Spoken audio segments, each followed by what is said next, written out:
Override the security terminal. Open the door. Attack. Yo, so what's going on, Old Republic fans? Today I got a PvP video, me in a war zone right now. This is round 2. The first round wasn't so great. The attackers managed to push in almost to the last door. We held them off at the very last door, and basically now we're on round 2. And this is basically the video I promised about the hybrid build that I've been working on, that I've been, I've been using for a while now. I think I've got the intricacies of it all figured out so far, and this guy right here, this Rannick dude, was always just popping his shields at low health. So wait for that to go down. Boom, got him. I'm close, and he's down.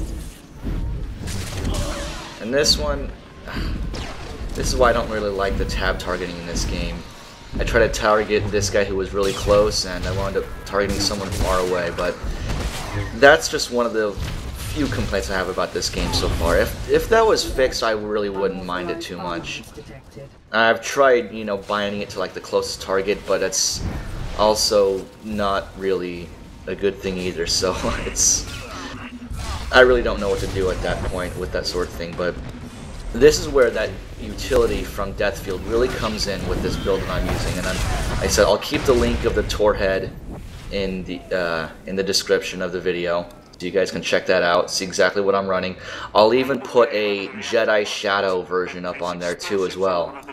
That way, both factions can benefit from that, even though they're pretty much mirror, images of each other. So nothing's different. All the skills basically are in the same place. So if you're new to the game and you're rolling, a Jedi Shadow instead of a Sith Assassin, you're not going to have too much of a difficult time trying to find out what you need to do.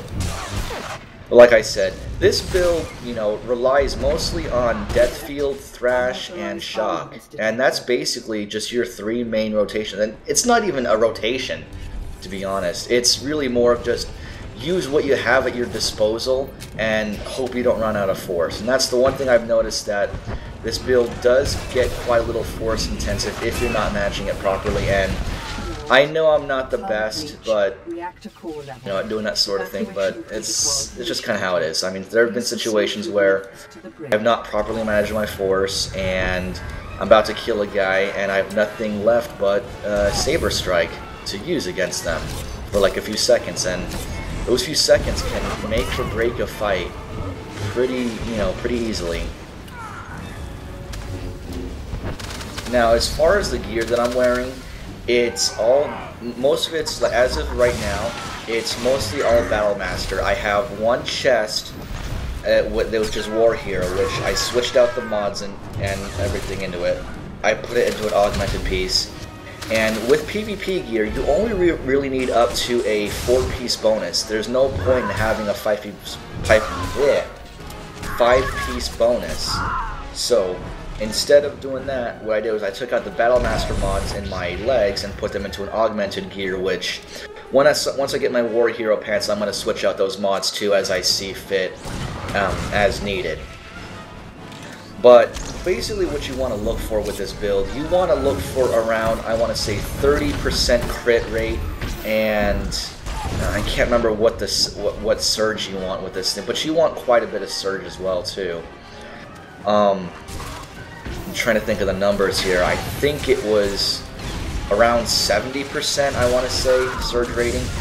I have, with my build, I have with my character's gear anyway, I have a little bit more crit than I really need, and just a little bit less surge than I need. So I'm not sure if that makes too big of a difference. It might just be a little negligible difference, but regardless, the end result is that you have a really mobile build that can do quite a bit of damage with very little setup, and that's where this shines. And with the changes with 1.3 coming in, I don't know if this might become a flavor of the month build for a lot of people, because you have the survivability, and you've got the utility, and you have some great damage as well too. So we'll see how that happens with 1.3. I know they're nerfing Assassin and Shadow and Tank stance quite a bit. They're reducing the healing received by Wither and the Force Lightning heal.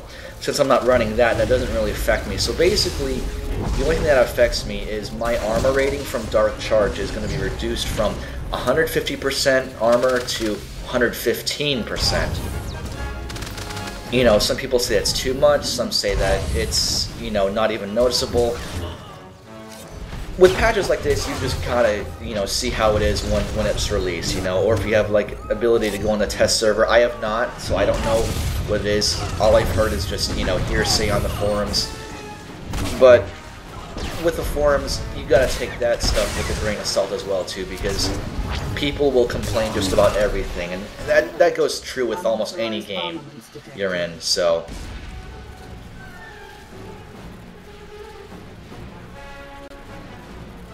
Unfortunately, we didn't make it. We got close. I think we got about to the same point that the enemy team got, but since they got to there first, that means we lose, which, again, I don't understand that sort of thing. If, you know, if both teams get to the same point, why not just call it a tie right there?